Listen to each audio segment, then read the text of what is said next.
NTV অনলাইনে সংবাদ প্রকাশ করার পরে যারা সংশ্লিষ্ট কর্তৃপক্ষ ছিল তাদের নজরে আসার ফলে যে রাস্তাটি করা হয়েছে, সেক্ষেত্রে আপনি একজন এলাকাবাসী হিসেবে আপনার কাছে কেমন মনে হচ্ছে বা কেমন লাগছে একটু বলবেন?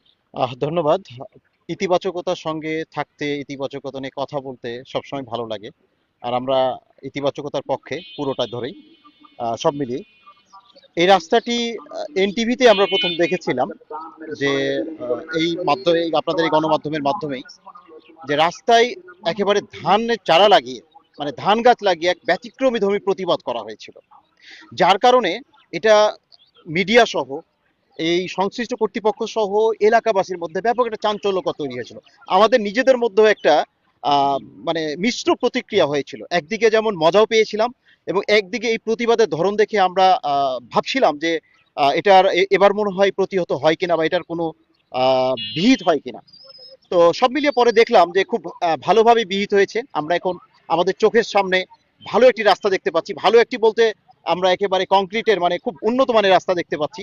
আমরা ইতিমধ্যে জানতে পেরেছি সংশ্লিষ্ট কর্তৃপক্ষ ৩ কোটি টাকা বাজেট করে এই রাস্তাটি তৈরি অলরেডি শুরু করেছে। এজন্য আন্তরিকভাবে ধন্যবাদ জানাচ্ছি এলাকাবাসীর পক্ষ থেকে। আহ, এই গণমাধ্যম, আহ, মানে একেবারে যথার্থ গণমাধ্যম এনটিভিকে, যারা গণমানুষের কথা বলে শুরু লগ্ন থেকেই, ২০০৩ সালের ৩রা জানুয়ারি থেকেই তারা মানে গণমাধ্যমের কথা বলে। এবং আরো ধন্যবাদ জানাচ্ছি সংশ্লিষ্ট কর্তৃপক্ষ, যারা এটাকে খুব দ্রুত আহ, নির্মাণের আওতায় নিয়ে এসে রাস্তাটিকে তৈরি করছেন। সহ এলাকাবাসীর পক্ষ থেকে সকলকে ধন্যবাদ জানাচ্ছি।